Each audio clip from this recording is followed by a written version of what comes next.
나의 고난을 보시고 나를 건지소서. 내가 주의 율법을 잊지 아니함이니이다. 주께서 나를 변호하시고 나를 구하사 주의 말씀대로 나를 살리소서. 구원이 악인들에게서 멀어짐은 그들이 주의 율례들을 구하지 아니함이니이다.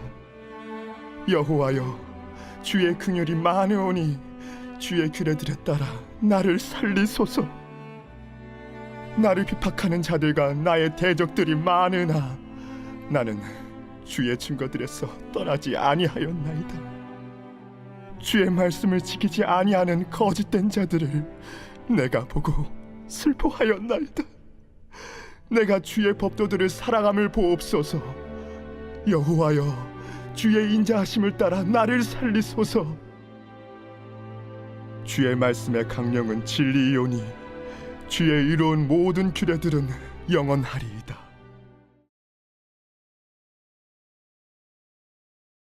할렐루야. 오늘 우리에게 주신 하나님의 말씀은 시편 119편 153절부터 160절까지 말씀입니다.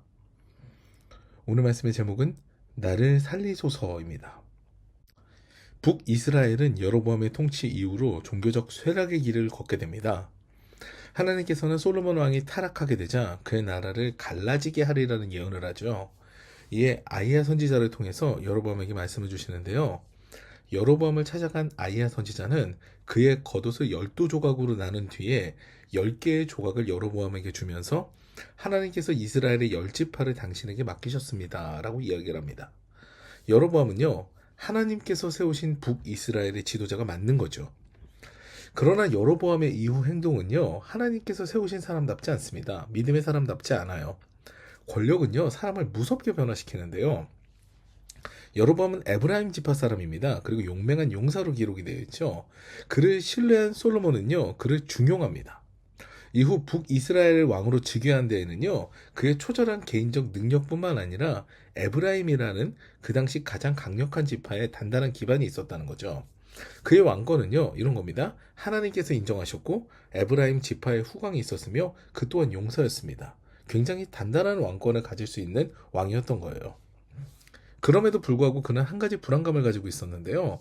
바로 하나님을 예배하는 장소가 예루살렘이고, 예루살렘은 그가 다스리는 북이스라엘에 속하지 않은 남유다의 도시라는 거죠.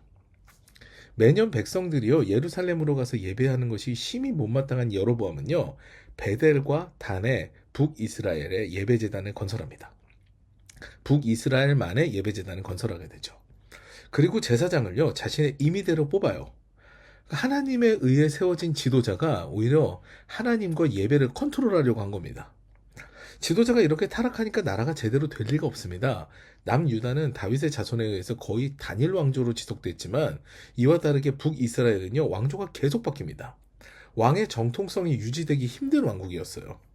급기야 아합의 시대 때에는요, 바알에게 무릎 꿇지 않은 자, 여호와 신앙을 지키는 자가 불과 7,000명밖에 되지 않습니다. 엘리야 시대 때는요, 바알 신앙을 무시하고 여호와 신앙을 지킨 자가 바알에게 무릎 꿇지 않는 자 7,000명을 남겨놓으셨다고 주님께서 말씀하시거든요. 불과 7,000명인 거예요.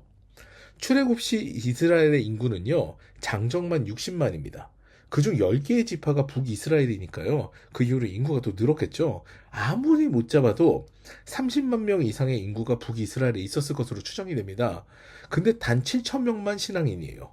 완전히 신앙이 무너진 나라가 된 것이 북이스라엘입니다.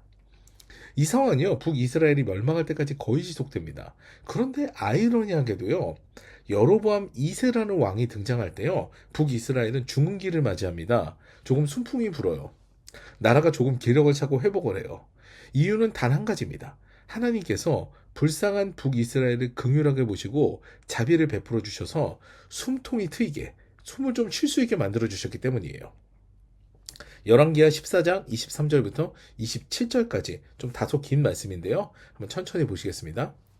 유다의 왕 요아스의 아들 아마샤 제15년에 이스라엘의 왕 요아스의 아들 여로보암이 사마리아에서 왕이 되어 41년간 다스렸으며 여호와 보시기에 악을 행하여 이스라엘에게 범죄하게 한 느밧의 아들 여로보암의 모든 죄에서 떠나지 아니하였더라. 악하단 얘기죠.